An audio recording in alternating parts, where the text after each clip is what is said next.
Hi friends, ಎಲ್ರಿಗೂ ನಮಸ್ಕಾರ. ಎಲ್ಲರೂ ಹೇಗಿದ್ದೀರಾ? ಎಲ್ಲರೂ ಚೆನ್ನಾಗಿದ್ದೀರಾ ಅಂತ ಅಂದ್ಕೊಂಡಿದ್ದೀನಿ. ನಾನು ಕೂಡ ತುಂಬ ಚೆನ್ನಾಗಿದ್ದೀನಿ ಫ್ರೆಂಡ್ಸ್. ಇವಾಗ ಟೈಮು 12 ಗಂಟೆ ಆಗಿದೆ. ನಾನು ಅಡುಗೆ ಮಾಡ್ತಾಯಿದ್ದೀನಿ. ಅಡುಗೆಗೆ ಕಡಲೆಕಾಳು ಸಾಂಬಾರು ಮಾಡ್ತಾಯಿದ್ದೀನಿ. ಕಡಲೆಕಾಳು ನೋಡಿ, ಎಲ್ಲ ನನ್ನ ಮಗಳಲ್ಲ ಅವಳೆ,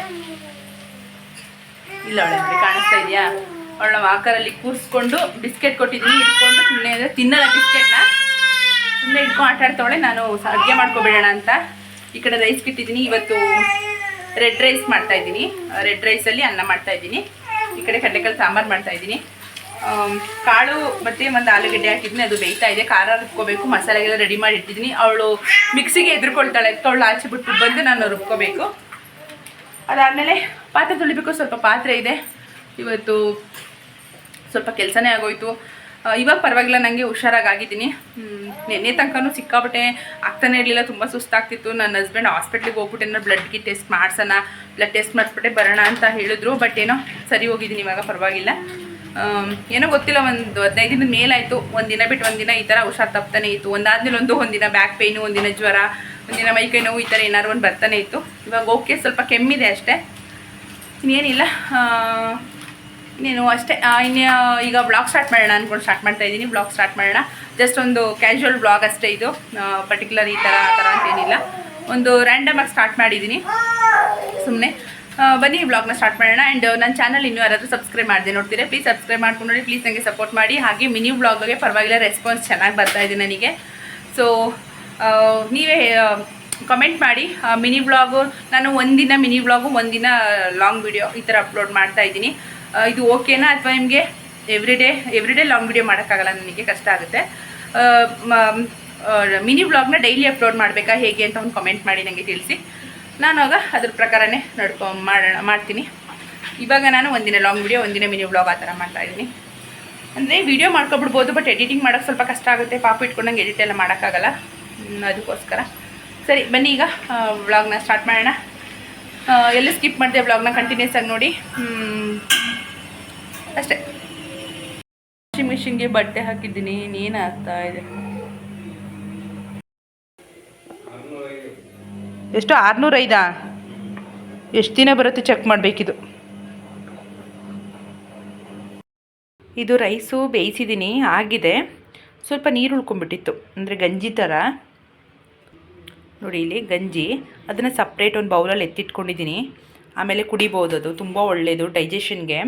ಯಾಕಂದರೆ ತುಂಬ ಫೈಬರ್ ಇದರಲ್ಲಿ ಫೈಬರ್ ಕಂಟೆಂಟ್ ಜಾಸ್ತಿ ಇರೋದ್ರಿಂದ ತುಂಬ ಒಳ್ಳೆಯದು ಹೆಲ್ತಿಗೆ. ಅದಕ್ಕೆ ಸಾಂಬಾರು ಕೂಡ ಆಗಿದೆ.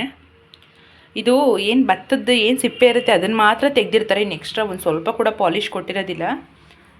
ಅದಕ್ಕೆ ಸ್ಟಾರ್ಟಿಂಗ್ ತಿನ್ನೋಕ್ಕೆ ಸ್ವಲ್ಪ ಕಷ್ಟ ಆಗುತ್ತೆ, ಬಟ್ ಅಭ್ಯಾಸ ಮಾಡಿಕೊಂಡ್ರೆ ಒಳ್ಳೆಯದು ಹೆಲ್ತಿಗೆ.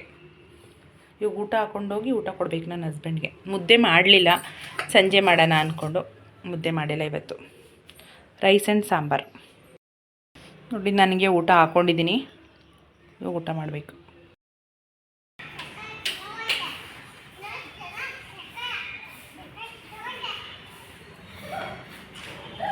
ಚಿನಿ ದಾರಿ ನೋಡು. ಆಲ್ರೆಡಿ ಸಾಯಂಕಾಲ ಆಗಿದೆ. ನಾನು ಇಷ್ಟೊತ್ತು ತನಕ ನನ್ನ ಮಗನಿಗೆ ಸೈಕಲ್ ಓಡಿಸ್ತಾ ಇದ್ದೆ. ನಮ್ಮದಲ್ಲ ಸೈಕಲು, ಅವ್ನ ಫ್ರೆಂಡ್ದು. ಅದನ್ನು ಅಮ್ಮ ನನಗೂ ಸೈಕಲ್ ಪ್ರಾಕ್ಟೀಸ್ ಮಾಡ್ಸಮ್ಮ, ಸೈಕಲ್ ಹೇಳ್ಕೊಡಮ್ಮ ಅಂತ ತುಂಬ ಹಠ ಮಾಡ್ತಿದ್ದ. ಅವನೇ ಪೆಡ್ಲಿಂಗ್ ಎಲ್ಲ ಮಾಡ್ತಾನೆ, ಆದರೆ ಒಬ್ಬರು ಸಪೋರ್ಟಿಗೆ ನಿಂತ್ಕೋಬೇಕು. ಚಿಕ್ಕ ಮಕ್ಳುಗಳೇ ಹಿಡ್ಕೊತಾರೆ, ಬಟ್ ಬಿದ್ದುಬಿಡ್ತಿದ್ದ. ಅದಕ್ಕೆ ನಾನೇ ಹೋಗಿ ಒಂದು 4 ರೌಂಡ್ ಓಡಿಸ್ದೆ, ಸೈಕಲ್ ಪ್ರಾಕ್ಟೀಸ್ ಮಾಡಿಸ್ದೆ. ಆಮೇಲೆ ಅಂದರೆ ಚಿಕ್ಕ ಸೈಕಲ್ನ ಹಿಂಗೆ ಬಗ್ಗಿ ಹೋಗಬೇಕು, ಸುಸ್ತಾಗೋಯ್ತು. ಸೊ ಬಂದೆ, ಅಷ್ಟರಲ್ಲಿ ನನ್ನ ಹಸ್ಬೆಂಡ್ ಟೀ ಮಾಡೋದ್ರು. ಟೀ ಮಾಡ್ತಾಯಿದ್ದೀನಿ, ಟೀ ಕುಡಿಬೇಕು. ಆ್ಯಂಡ್ ಆಮೇಲೆ ಇನ್ನೇನು ಅಂತಂದರೆ ಟೀ ಕುಡಿಬೇಕು. ಆಮೇಲೆ ನಾನು ಏನೋ ಹೇಳೋದು ಮರ್ತ್ಕೊಂಡೆ. ಕಿಚನ್ ಮೇಕ್ ಓವರ್ ಮಾಡೋಣ ಅಂತ ಹೇಳಿ ನಾನು ಕೆಲವೊಂದು ಐಟಮ್ಸ್ ಎಲ್ಲ ಆರ್ಡರ್ ಮಾಡಿದ್ದೆ. ತುಂಬ ದಿನ ಆಯ್ತಲ್ಲ, ನಮಗೆ ಮನೇನೂ ಸಿಗ್ತಾ ಇಲ್ಲ, ನಾವು ಮನೇನೂ ಶಿಫ್ಟ್ ಮಾಡ್ತಾ ಇಲ್ಲ. ಸೊ ಕಿಚನ್ ಮೇಕ್ ಓವರ್ ಮಾಡಿಬಿಡೋಣ, ಎಲ್ಲ ಖಾಲಿ ಕಾಣಿಸ್ತಿದೆ ಅಂತ ಹೇಳಿ ಐಟಮ್ನೆಲ್ಲ ಆರ್ಡ್ರ್ ಮಾಡಿದೆ. ಇಲ್ಲಿ ನೋಡಿದ್ರೆ ಇನ್ನೊಂದು ನಾಳೆ ನಾಳೆಯಲ್ಲಿ ಬಂದುಬಿಡುತ್ತೆ ಐಟಮ್ಸ್ ಎಲ್ಲ. ಅದು ಆಲ್ರೆಡಿ ಶೆಡ್ಯೂಲ್ ಆಗಿಬಿಟ್ಟಿದೆ.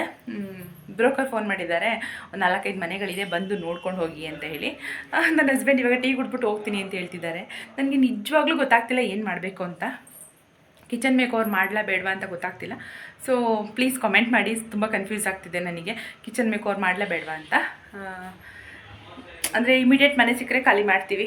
ಅಕಸ್ಮಾತ್ ಸಿಗದೆ ಮತ್ತೆ ಮುಂದಕ್ಕೆ ಹೋದರೆ ಇಲ್ಲೇ ಇರಬೇಕಾಗತ್ತೆ ಸ್ವಲ್ಪ ದಿನ. ಅದಕ್ಕೆ ಕನ್ಫ್ಯೂಸ್ ಆಗ್ತಾಯಿದೆ.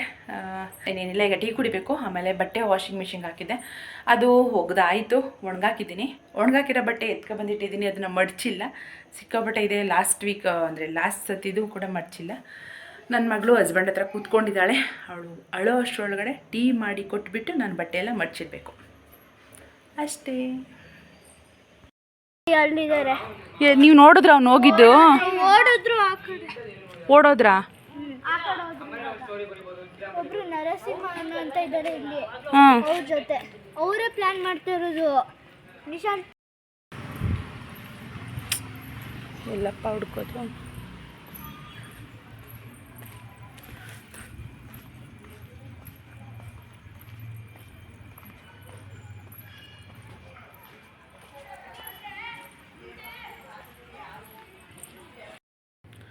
ಫ್ರೆಂಡ್ಸ್, ಟೈಮು 9:30 ಆಗಿದೆ ನೋಡಿ. 9:30 ಆಗಿದೆ. ಬಟ್ ನನ್ನ ಮಗ ಸಂಜೆ ಆಟ ಆಡೋಕ್ಕೆ ಅಂತ ಹೊರಗಡೆ ಹೋಗಿರೋನು, ಮನೆಗೆ ಬಂದಿಲ್ಲ. ನನ್ನ ಹಸ್ಬೆಂಡು ಮೀಟಿಂಗ್ ಇದೆ, ಬರೋದು ಲೇಟ್ ಆಗುತ್ತೆ ಅಂತ ಹೇಳ್ಬಿಟ್ಟು ಹೋಗಿದ್ರು. ಸೊ ನಾನು ಆಟ ಆಡ್ತಿದ್ದಾನೆ ಹೊರಗಡೆ ಅಂದ್ಕೊಂಡು ಸುಮ್ಮನಾದೆ. 6 ಗಂಟೆ 6:30 ಆಯಿತು, ಇನ್ನೂ ಬಂದಿರಲಿಲ್ಲ. ಸೊ ನೋಡೋಣ, ಇಲ್ಲಿ ಬರ್ತಾನೆ, ಮಕ್ಕಳ ಜೊತೆ ಆಟ ಆಡ್ತಿರ್ತಾನೆ ಅಂತ ಅಂದ್ಕೊಂಡೆ. ಬಂದಿರಲಿಲ್ಲ. ನಾನು ಆಲ್ರೆಡಿ ಹೋಗಿ ಒಂದು ರೌಂಡ್ ನೋಡ್ಕೊಂಡು ಬಂದೆ. ಇಲ್ಲಿ ಪಾರ್ಕ್ ಎಲ್ಲ ಇದೆ, ಅಲ್ಲೆಲ್ಲ ನೋಡ್ಕೊಂಡು ಬಂದೆ. ಎಲ್ಲೂ ಕಾಣಿಸ್ತಾ ಇಲ್ಲ. ಆದರೆ ಅಲ್ಲಿ ಆಟಾಡೋ ಮಕ್ಕಳು ಹೇಳಿದ್ರು ಏನೋ ಚೇಷ್ಟೆ ಮಾಡೋದಂತೆ, ಬೇರೆ ಮಕ್ಕಳ ಜೊತೆ ಸೇರ್ಕೊಂಡು ಚೇಷ್ಟೆ ಮಾಡಿದ್ದಕ್ಕೆ ಅವರು ಹೇಳ್ಬಿಟ್ಟಿದ್ದಾರೆ, ನಿಮ್ಮ ಅಮ್ಮನಿಗೆ ಹೇಳ್ತೀವಿ, ನಿಮ್ಮ ಅಮ್ಮನಿಗೆ ಹೇಳ್ಬಿಟ್ಟು ಓಡಿಸ್ತೀವಿ ಅಂತ ಹೇಳಿದಾರಂತೆ. ಅದಕ್ಕೆ ಅವನು ಹೆದರ್ಕೊಂಡೆಲ್ಲ ಹೋಗ್ಬಿಟ್ಟಿದ್ದಾನೆ. ಎಲ್ಲಿ ಅಂತ ಗೊತ್ತಿಲ್ಲ. ಟೈಮು 9:30 ಆಗಿದೆ. 9:30 ಆಗಿದೆ ನೋಡಿ. ನನ್ನ ಹಸ್ಬೆಂಡು ಇಲ್ಲ, ನನ್ನ ಮಗನೂ ಕೂಡ ಮನೆಗೆ ಬಂದಿಲ್ಲ ಇಷ್ಟೊತ್ತಾದರೂ. ನಂಗೆ ತುಂಬಾ ಭಯ ಆಗ್ತಿದೆ. ಎಲ್ಲಿ ಹೋದ ಏನಂತ ಗೊತ್ತಿಲ್ಲ. ಅದಕ್ಕೆ ಮತ್ತೆ ಹೋಗೋಣ ಅಂತ ಹೋಗ್ತಾಯಿದ್ದೀನಿ, ಒಂದು ಸಲ ನೋಡ್ಕೊಂಬರೋಣ ಅಂತ. ನನ್ನ ಹಸ್ಬೆಂಡ್ಗೂ ಫೋನ್ ಮಾಡಿ ಹೇಳಿದ್ದೀನಿ. ಅವರು ಬರ್ತಾಯಿದ್ದೀನಿ ಅಂತ ಹೇಳಿದ್ರು. ಮೀಟಿಂಗ್ ಇತ್ತು ಅವರಿಗೆ. ಸೊ ನಾನು ಬಂದುಬಿಡ್ತೀನಿ ಅಂತ ಹೇಳಿದ್ದಾರೆ. ಅದು ತುಂಬಾ ಬೇಜಾರಾಗ್ತಿದೆ.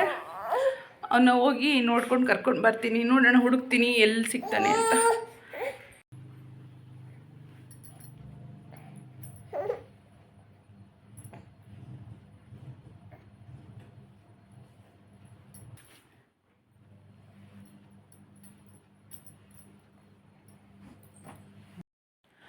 Friends, good morning and welcome back.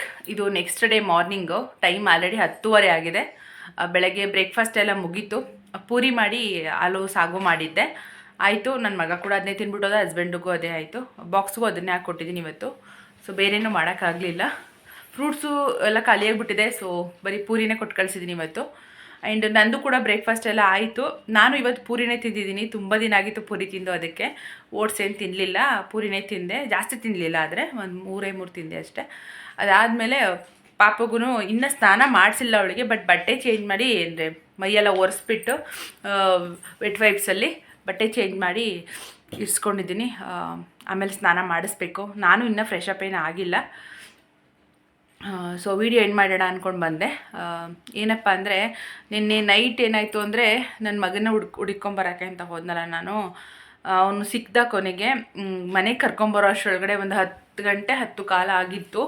So ಮನೆಗೆ ಬಂದು ಅವನಿಗೆ ಅದೇ ಎಲ್ಲೋಗಿದ್ದೆ, ಯಾಕೆ ಏನು ಅಂತೆಲ್ಲ ಕೇಳಿ ನನಗೆ ಅಷ್ಟರಲ್ಲಿ ನನ್ನ ಹಸ್ಬೆಂಡ್ ಕೂಡ ಬಂದರು. ಅವರು ಬಂದಮೇಲೆ ಅದೆಲ್ಲ ಮಾತಾಡಿ ಇದು ಮಾಡೋ ಅಷ್ಟರಲ್ಲಿ ಅವನು ಅಳ್ತಾ ಇದ್ದ. ತುಂಬ ಸ್ವಲ್ಪ ಹೆದರ್ಕೊಂಡ್ಬಿಟ್ಟಿದ್ದ. ಅವನ್ನೆಲ್ಲ ಸಮಾಧಾನ ಮಾಡಿ ಅವನಿಗೆ ಊಟ ತಿನ್ನಿಸಿ ಮಲಗಿಸ್ದೆ. ಅವ್ನು ಹೋಮ್ವರ್ಕ್ ಕೂಡ ಮಾಡಲಿಲ್ಲ, ಹಂಗೆ ಮಲ್ಕೊಂಬಿಟ್ಟ. ಹೊತ್ಕೊಂಡೇ ಮಲಗಿಬಿಟ್ಟ. ಆಮೇಲೆ ನಾವು ಊಟ ಮಾಡಿ ನಾವು ಮಲ್ಕೊಂಡಿದ್ದು. ಮತ್ತು ನಾನು ಮಲ್ಕೊಂಡಿದ್ದು ರಾತ್ರಿ 3 ಗಂಟೆ ಆಗಿತ್ತು. ಯಾಕಂದರೆ ಪಾಪು ಯಾಕೋ ನಿದ್ದೆನೇ ಮಾಡಲಿಲ್ಲ. ಅವಳು ಫುಲ್ ಆಟ ಆಡ್ತಿದ್ಲು. ಅವಳ ಜೊತೆ ನಾನು ಎದ್ದಿದ್ದೆ. 3 ಗಂಟೆಗೆ ಮಲಗಿದ್ದು ಅಷ್ಟೇ. ಆ್ಯಂಡ್ ಏನಾಯಿತು ಅಂದರೆ, ಇದು ಏನಕ್ಕೆ ನನ್ನ ಮಗ ಏನಕ್ಕೆ ಇವನು ಮನೆಗೆ ಬಂದಿರಲಿಲ್ಲ ಅಂದರೆ, ಒಂದು ನಿಮಿಷ, ಇಲ್ಲಿ ಕಾಣಿಸ್ತಾ ಇಲ್ಲ ಬೆಳಕು. ನಿನ್ನೆ ನೈಟು ಏನಕ್ಕೆ ನನ್ನ ಮಗ ಮನೆಗೆ ಬಂದಿರಲಿಲ್ಲ ಅಂತ ಅಂದರೆ, ಇಲ್ಲಿ ಬೇರೆ ಮಕ್ಳುಗಳು ಹೇಳಿದ್ದು ನನಗೆ. ಅಂದರೆ ಅವ್ನ ಫ್ರೆಂಡ್ಸ್ ಎಲ್ಲ ಆಟ ಆಡ್ತಾರಲ್ಲ, ಅವ್ರುಗಳು ಹೇಳಿದ್ದು. ಆಟ ಆಡ್ತಾ ಇರಬೇಕಾದ್ರೆ ಇವನು ಮತ್ತು ಇನ್ನೊಂದು ಹುಡುಗ ಇಬ್ಬರು ಸೇರಿಕೊಂಡು ಏನೋ ಯಾರ್ದೋ ಮನೆ ಹತ್ರ ಏನೋ ಗಲೀಜು ಮಾಡಿಬಿಟ್ಟಿದ್ದಾರೆ. ಅಂದರೆ ಏನೋ ಗೊತ್ತಿಲ್ಲ ಏನಂತ ಸರಿಯಾಗಿ, ಏನೋ ಇದು ಮಾಡಿಬಿಟ್ಟಿದ್ದಾರೆ. ಮತ್ತು ಬೇಡ ಅಂದಿದ್ದು ಚೇಷ್ಟೆನೇ ಮಾಡ್ತಾಯಿದ್ರಂತೆ. ಅದಕ್ಕೆ ಆ ಹುಡುಗಿರು ಏನು ಮಾಡಿದ್ದಾರೆ ಮಕ್ಳುಗಳು, ಇರು ಹಿಂಗೆ ಆಡ್ತಾಯಿರು, ನಿಮ್ಮ ಅಮ್ಮಂಗೆ ಹೇಳ್ತೀನಿ ನಿಮ್ಮಮ್ಮಂಗೆ ಹೇಳ್ತೀನಿ, ನಿಮ್ಮಮ್ಮ ಆವಾಗ ಏಟ್ ಕೊಡ್ತಾರೆ ಅಂತೇನೋ ಹೆದರಿಸ್ಬಿಟ್ಟಿದ್ದಾರೆ. ಅದಕ್ಕೆ ಅವನು ಹೆದರ್ಕೊಂಡು ಅಮ್ಮಂಗೆ ಹೇಳಿದ್ರೆ ಇನ್ನು ಅಮ್ಮ ಹೊಡೆದ್ಬಿಡ್ತಾರಲ್ಲ ಅಂತ ಅಂದ್ಬಿಟ್ಟು ಹೆದರ್ಕೊಂಡು ಅವನು ಮನೆಗೆ ಹೋದರೆ ಅಮ್ಮ ಹೊಡಿತಾಳೆ, ಮನೆಗೆ ಹೋಗೋದು ಬೇಡ ಅಂತೇಳಿ ಅಲ್ಲಲ್ಲೇ ಆಟ ಆಡಿಕೊಂಡು ಅವನು ಇನ್ನೊಬ್ಬ ಫ್ರೆಂಡ್ ಹುಡುಗ ಇದ್ನಲ್ಲ ಅವನ ಜೊತೆ ಕರ್ಕೊಂಡು ಓಡಾಡ್ಕೊಂಡಿದ್ದಾನೆ. ನನ್ನ ಮಗನಿಗೆ 5.5 ವರ್ಷ, ಇನ್ನೊಬ್ಬ ಫ್ರೆಂಡ್ ಇದ್ನಲ್ಲ ಅವನಿಗೆ ಒಂದು 6 ವರ್ಷ 7 ವರ್ಷ ಇರ್ಬೋದು. ಅವನು ಜೊತೆಯಲ್ಲೇ ಸುತ್ತಾಡಿಕೊಂಡು ಆ ಪಾರ್ಕ್ ಹತ್ರ ಹೋಗಿದ್ದಾರೆ, ಅಲ್ಲೆಲ್ಲ ಸುತ್ತಾಡಿಕೊಂಡು ಹಾಗಾಗಿ ಅಲ್ಲಿ ಇಲ್ಲಿ ಪಕ್ಕದ ರೋಡು ಆ ಮನೆ ಈ ಮನೆ ಸುತ್ತಾಡ್ಕೊಂಡು ಆಟ ಆಡ್ಕೊಂಡೇ ಇದ್ದಾರೆ. ಪಾಪ ಹುಡುಗಿರು ಅಷ್ಟೇ ತುಂಬ ಹೆಲ್ಪ್ ಮಾಡಿದ್ರು ನನಗೆ ಹುಡ್ಕೋದಕ್ಕೆ. ಗೊತ್ತಿಲ್ವಲ್ರಪ್ಪ ಎಲ್ಗೋದ ಅಂತ ಅದಕ್ಕೆ, ಆಂಟಿ ನಾವು ಹುಡ್ಕೊಂಬರ್ತೀವಿ, ನೀವು ಪಾಪುಗೆಲ್ಲ ಕರ್ಕೊಂಡು ಎಲ್ಲ ಕಡೆಗೂ ಬರಬೇಡಿ, ನಾವು ಹುಡುಕ್ತೀವಿ ಆಂಟಿ, ಇಲ್ಲೇ ಆಟ ಆಡ್ತಿದ್ದ ಆಂಟಿ, ಇವಾಗ ತಾನೇ ನೋಡಿದ್ವಿ ನಾವು, ಮನೆಗೆ ಹೋಗು ಅಂತಂದ್ವಿ, ಅವನು ನಮಗೆ ಹೆದರ್ಕೊಂಡು ಓಡ್ಬಿಟ್ಟ ಅಂತ ಹೇಳಿದ್ರು. ಆಮೇಲೆ ನನಗೆ ಸಿಕ್ಕಾಬಟ್ಟೆ ಭಯ ಆಗೋಯ್ತು. 10 ಗಂಟೆ ಆದರೂ ಮನೆಗೆ ಬಂದಿಲ್ಲ ಅಂದರೆ ಎಷ್ಟು ಭಯ ಆಗುತ್ತೆ. ಎಲ್ಲರೂ ಮಲ್ಕೊಂಡಿದ್ದೆ, ಆಲ್ಮೋಸ್ಟ್ ಎಲ್ಲರೂ ಮಲಗಿಬಿಡ್ತಾರೆ 10 ಗಂಟೆಗೆಲ್ಲ ಇಲ್ಲಿ. ಏನಪ್ಪ ಮಾಡೋದು ಅಂತ ನನಗೆ ನನ್ನ ಹಸ್ಬೆಂಡಿಗೆ ಫೋನ್ ಮಾಡಿದೆ. ಅವರು ಬರ್ತಾಯಿದ್ದೀನಿ ಅಂತ ಹೇಳಿದ್ರು. ಅವ್ರು ಸಂಜೆನೇ ಹೇಳ್ಬಿಟ್ಟು ಹೋಗಿದ್ರು, ನನಗೆ ಒಂದು ಡಾಕ್ಟ್ರ್ ಜೊತೆ ಮೀಟಿಂಗ್ ಇದೆ ಅಂತ, 7 ಗಂಟೆಗೆ ಮೀಟಿಂಗ್ ಇದೆ, ನಾನು ಬರ್ತೀನಿ, ಸ್ವಲ್ಪ ಲೇಟ್ ಆಗುತ್ತೆ ಅಂತ ಹೇಳ್ಬಿಟ್ಟೇ ಹೋಗಿದ್ರು. ಇಲ್ಲಿ ಈ ಥರ ಆಗಿ ನಾನು ಈ ಮಗುನ ಕರ್ಕೊಂಡು ಇವಳನ್ನ ಚಿಕ್ಕ ಪಾಪುನ ಕರ್ಕೊಂಡು ನಾನು ಕತ್ಲೆನಲ್ಲಿ ಎಷ್ಟು ಗೊತ್ತಾ 2-3 ರೌಂಡ್ ಸುತ್ತಾಡಿದ್ದೀನಿ. ಈ ಕಡೆ ಒಂದು ಸಲ ಹೋಗಿ ಬಂದೆ, ಇಲ್ಲಿ ಪಾರ್ಕ್ ಇದೆ, ಒಂದು ಪಾರ್ಕ್ ಹತ್ರ ಎಲ್ಲ ಹೋಗಿ ಬಂದೆ, ಅಲ್ಲೆಲ್ಲೂ ಕಾಣಿಸ್ಲಿಲ್ಲ. ಮತ್ತು ಮೇನ್ ರೋಡ್ ಬೇರೆ ನಮ್ಗೆ ಹತ್ರನಾ, ತುಂಬ ಹತ್ರ ಮೇನ್ ರೋಡು. ನಮ್ಮ ಮನೆ ಹಿಂದೆಗಡೆನೇ ಮೇನ್ ರೋಡ್ ಇರೋದು. ಎಲ್ಲಿ ಮೇನ್ ರೋಡ್ಗೆ ಹೋಗ್ಬಿಟ್ನೋ, ಎಲ್ಲಿ ತಪ್ಪಿಸ್ಕೊಂಡ್ಬಿಟ್ನೋ, ಇಷ್ಟೊತ್ತಲ್ಲಿ ಎಲ್ಲಪ್ಪ ಹುಡ್ಕೋದು ಅಂತ ಸಖತ್ ಭಯ ಆಗೋಗಿತ್ತು. ಆಮೇಲೆ ಆ ಹುಡುಗಿರೇನೆ ಅಲ್ಲಿ ಕೂಗಿದ್ರು, ಆಂಟಿ ಇಲ್ಲಿದ್ದಾನೆ ಬನ್ನಿ ಬನ್ನಿ ಅಂತ ಕೂಗಿದ್ರು. ಆವಾಗ ಹೋದ್ಮೇಲೆ ಆವಾಗ ಸಿಕ್ತಾ ಕರ್ಕೊಂಡು ಬಂದೆ. ಬಟ್ ಕರ್ಕೊಂಡು ಬಂದ ತಕ್ಷಣ ಅವನಿಗೆ ನಾನು ಯಾಕೆ ಹಿಂಗೆ ಮಾಡಿದೆ ಹಾಗೆ ಹೇಗೆ ಅಂತ ಏನು ರೇಗಾಡೋದು ಆ ಥರ ಏನೂ ಮಾಡಲಿಲ್ಲ. ಯಾಕಂದರೆ ಮೊದಲೇ ಹೆದರ್ಕೊಂಡಿದ್ದಾನೆ ಅವನು, ಅಮ್ಮ ಹೊಡಿತಾಳೆ ಅಂತ. ತಿರ್ಗಾ ನಾನು ರೇಗೋದು ಮತ್ತು ಗದ್ರಿಸೋದು ಮಾಡಿದ್ರೆ ಮತ್ತೆ ಹೆದರ್ಕೊಂಡ್ಬಿಡ್ತಾನೆ ಅಂತ ಸಮಾಧಾನ ಮಾಡಿ, ನೀನು ತಪ್ಪು ಮಾಡಿಲ್ಲ ಅಂದಮೇಲೆ ಯಾಕೆ ಹೆದರ್ಕೊಂಡು ಹಿಂಗೆಲ್ಲ ಹೋಗೋದು, ಅಮ್ಮಂಗೆ ಭಯ ಆಗುತ್ತಲ್ವ, ಹೋಗಬಾರ್ದು, ನೀನು ತಪ್ಪು ಮಾಡಿಲ್ಲ ತಾನೇ, ಬಂದು ಹೇಳು ಅಮ್ಮನಿಗೆ, ಅಮ್ಮ ನಾನು ತಪ್ಪು ಮಾಡಿಲ್ಲ ಅಂತ. ಅಕಸ್ಮಾತ್ ನೀನೇನಾದರೂ ಮಿಸ್ಟೇಕೇ ಮಾಡಿದರೂ ಕೂಡ ಅಮ್ಮನ ಹತ್ರ ಹೇಳಿಬಿಟ್ಟು, ಅಮ್ಮ ಗೊತ್ತಿಲ್ಲದೆ ಮಾಡಿಬಿಟ್ಟೆ ಸಾರಿ ಅಂತ ಹೇಳಿದ್ರೆ ನಾನು ಯಾಕೆ ಹೊಡಿತೀನಿ ಅಲ್ವ ನಿನಗೆ, ನಾನು ಯಾವಾಗ ಹೊಡೆದಿದ್ದೀನಿ ನಿನಗೆ ಅಂತೆಲ್ಲ ಕೇಳಿದೆ. ಆ್ಯಂಡ್ ನಾನೇನು ಹೊಡಿತೀನಿ ಇಲ್ಲ ಅಂತಲ್ಲ, ನಾನು ನನ್ನ ಮಗನಿಗೆ ಏಟ್ ಕೊಡ್ತೀನಿ. ತಪ್ಪು ಮಾಡಿದಾಗ ಮಕ್ಕಳಿಗೆ ಚಿಕ್ಕ ವಯಸ್ಸಿಂದಲೇ ನಾವು ಅಂದರೆ ಏಟ್ ಕೊಟ್ಟು ಬೆಳೆಸಲಿಲ್ಲ ಅಂದರೆ ತುಂಬ ಪ್ರಾಬ್ಲಮ್ ಆಗುತ್ತೆ.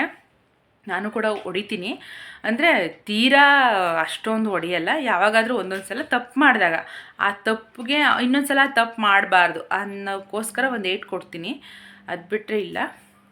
ಸಖತ್ ಭಯ ಆಗೋಯ್ತು ನೆನ್ನೆ ಅಂತೂ ನನಗೆ.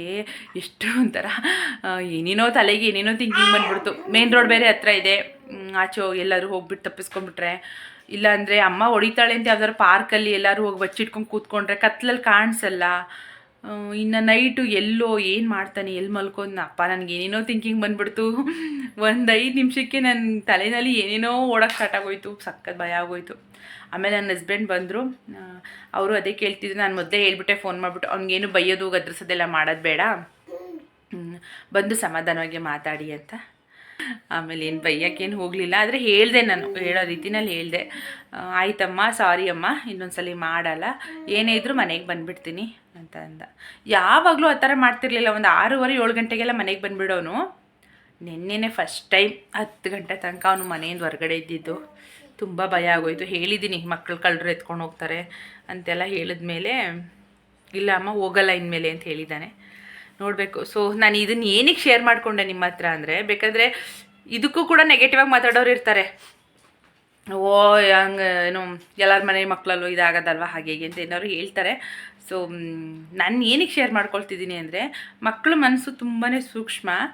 ನಾನೇನು ಹೊಡೆದಿಲ್ಲ, ಬೈದಿಲ್ಲ, ಗದರಿಸಿಲ್ಲ, ಏನೂ ಮಾಡಿಲ್ಲ. ಬಟ್ ಬೇರೆ ಮಕ್ಕಳುಗಳು ನಿಮ್ಮಮ್ಮನಿಗೆ ಹೇಳ್ತೀನಿ ಇರು, ನಿಮ್ಮಮ್ಮಂಗೆ ಹೇಳಿ ಹೊಡೆಸ್ತೀನಿ, ನಮ್ಮ ಮನೆ ಹತ್ರ ಹಿಂಗೆ ಗಲೀಜು ಮಾಡಿಬಿಟ್ಟು ಹೋಗಿದ್ಯಾ ನೀನು ಅಂತ ಹೆದರಿಸಿದ್ದಕ್ಕೇ ಅವನು ಹೆದರ್ಕೊಂಬಿಟ್ಟು ಬಚ್ಚಿಟ್ಕೊಂಡು ಅಮ್ಮ ಹೊಡಿತಾಳಿನ ಅಂತ ಬಚ್ಚಿಟ್ಕೊಂಡಿರೋದು. ಸೊ ಅದನ್ನು ಅವರು ಮನ್ಸಿಗೆ ಬರದೇ ಇರೋ ಥರ ನೋಡ್ಕೋಬೇಕು. ನಾವು ಅವ್ರಿಗೆ ಅದೇ ಒಂದು ಸ್ವಲ್ಪ ಧೈರ್ಯ ಕೊಡಬೇಕು. ಚಿಕ್ಕ ಚಿಕ್ಕ ವಿಷಯಕ್ಕೆಲ್ಲ ಹೊಡೆಯೋದು ಈ ಥರದ್ದೆಲ್ಲ ಮಾಡಿದ್ರೆ ಅವ್ರಿಗೆ ಈ ಥರ ಬಂದ್ಬಿಡುತ್ತೆ ತಲೆಯಲ್ಲಿ. ಆದಷ್ಟು ಅವ್ರಿಗೆ ಸಪೋರ್ಟಿವ್ ಆಗಿ ಇರಬೇಕು ನಾವು. ನಾನೇನು ಫೇಸ್ ಮಾಡಿದೆ ಅದನ್ನು ಎಷ್ಟೋ ಜನ ಗೊತ್ತಾಗುತ್ತೆ ಅವ್ರಿಗೆ. ಅಂದರೆ ನನಗೇನು ಅಂದರೆ ನನಗೆ ಎಷ್ಟು ನೋವಾಯಿತು ನಿನ್ನೆ ಆ ಟೈಮಲ್ಲಿ ನಾನೇನು ಫೇಸ್ ಮಾಡಿದೆ ಅನ್ನೋದು ಅವು ಅಂಥವ್ರಿಗೆ ಗೊತ್ತಿರುತ್ತೆ. ಅದಕ್ಕೋಸ್ಕರ ಮಕ್ಳುಗಳಿಗೆಲ್ಲ ಚಿಕ್ಕ ಚಿಕ್ಕ ವಿಷಯಕ್ಕೆಲ್ಲ ಬೈಯೋದಕ್ಕೆಲ್ಲ ಹೋಗ್ಬಿಡಿ, ಭಯ ಆಗುತ್ತೆ. ಈಗಿನ ಮಕ್ಳುಗಳು ಮೊದಲಿನ ಥರ ಅಲ್ಲ. ನಾವುಗಳು ಹೆಂಗೆ ಅಂದರೆ ಎಷ್ಟು ಹೊಡಿಲಿ ಏನೇ ಮಾಡಿದ್ರು ಅಮ್ಮ ಅಪ್ಪಂತಕ್ಕೆ ಹೋಗ್ತಿದ್ವಿ ಫೈನಲಿ. ಬಟ್ ಈಗಿನ ಮಕ್ಳು ಆ ಥರ ಅಲ್ಲ, ತುಂಬ ಚುರುಕು. ಏನಾದ್ರು ಒಂಚೂರು ಗದರಿಸಿದ್ರೇ ಆಚೆ ಹೋಗ್ಬಿಡ್ತಾರೆ, ಎದುರಿಸ್ತಾರೆ. ಇವಾಗೆಲ್ಲ ಸೋಷಿಯಲ್ ಮೀಡಿಯಾ, ಟಿ ವಿ ಅದು ಇದು ನೋಡ್ತಾರೆ, ಮತ್ತು ಫ್ರೆಂಡ್ಸ್ಗಳು ಹೇಳೋ ಮಾತು ಕೇಳ್ತಾರೆ. ಹಾಗಾಗಿ ಸ್ವಲ್ಪ ಆ ಥರ ಎಲ್ಲ ಮಾಡ್ತಾರೆ. ಆದಷ್ಟು ಮಕ್ಳುಗಳನ್ನ ಒಂಚೂರು ಸ್ವಲ್ಪ ಬುದ್ಧಿ ಬರೋ ತನಕ ಕೇರ್ಫುಲ್ಲಾಗಿ ನೋಡ್ಕೋಬೇಕು. ಅದಕ್ಕೆ ವಿಡಿಯೋ ಶೇರ್ ಮಾಡ್ತಾಯಿದ್ದೀನಿ ಅಷ್ಟೇ, ಇನ್ನೇನಿಲ್ಲ. ನಿನ್ನೆ ಅಂತೂ ಅಪ್ಪ ಭಯ ಆಗೋಗಿತ್ತು ನನಗೆ. ಅಷ್ಟಿಷ್ಟು ಭಯ ಆಗಿರಲಿಲ್ಲ, ನಾನು ಅಂದ್ಕೊಂಡೂ ಇರಲಿಲ್ಲ. ಆಯಿತು. ಸೊ ಅಷ್ಟೇ, ಇನ್ನೇನಿಲ್ಲ. ಜಾಸ್ತಿ ಇದನ್ನು ಲ್ಯಾಗ್ ಮಾಡೋದು ಬೇಡ. ಸೊ ಚಿಕ್ಕ ಚಿಕ್ಕ ಮಕ್ಕಳಿದ್ರೆ ಮನೇಲಿ ಕೇರ್ಫುಲ್ಲಾಗಿ ನೋಡ್ಕೊಳ್ಳಿ. ನಾನು ಒಂದು ಪಾಠ ಕಲ್ತಂಗೆ ಆಯ್ತು ಇವಾಗ. ಅಂದರೆ ನಾನು ಎಲ್ಲ ವಿಷಯಕ್ಕೂ ಹೊಡಿಯಲ್ಲ, ಬಟ್ ಕೆಲವೊಂದಕ್ಕೆ ಹೊಡಿಲೇಬೇಕು ಅಂದಿದ್ದಕ್ಕೆ ಒಂದೊಂದು ಏಟ್ ಕೊಟ್ಟಿದ್ದೀನಿ. ಬಟ್ ಅದನ್ನೇ ಅವನು ಮನ್ಸಿಗೆ ತೊಗೊಂಡು ಅಮ್ಮ ಹೊಡಿತಾಳಲ್ಲ ಅಂತ ಬರಲಿಲ್ವೋ ಏನೋ, ನನಗೂ ಗೊತ್ತಿಲ್ಲ ಸರಿಯಾಗಿ. ನಾನು ಇನ್ನೂ ಅದ್ರ ಬಗ್ಗೆ ಅವನ ಹತ್ರ ಕ್ಲೀನಾಗಿ ಡಿಸ್ಕಸ್ ಮಾಡಿಲ್ಲ, ಬಿಟ್ಬಿಟ್ಟಿದ್ದೀನಿ. ಆ ಮ್ಯಾಟ್ರ್ ಅಲ್ಲಲ್ಲೇ ಬಿಟ್ಬಿಟ್ಟಿದ್ದೀನಿ. ಅವನು ಒಳ್ಳೆ ಮೂಡಲ್ಲಿದ್ದಾಗ ನೋಡಿ ಕರೆದು ಕೂರಿಸ್ಕೊಂಡು ಮಾತಾಡ್ತೀನಿ, ಹಿಂಗೆ ಮಾಡಿದ ತಪ್ಪು ಅಂತ.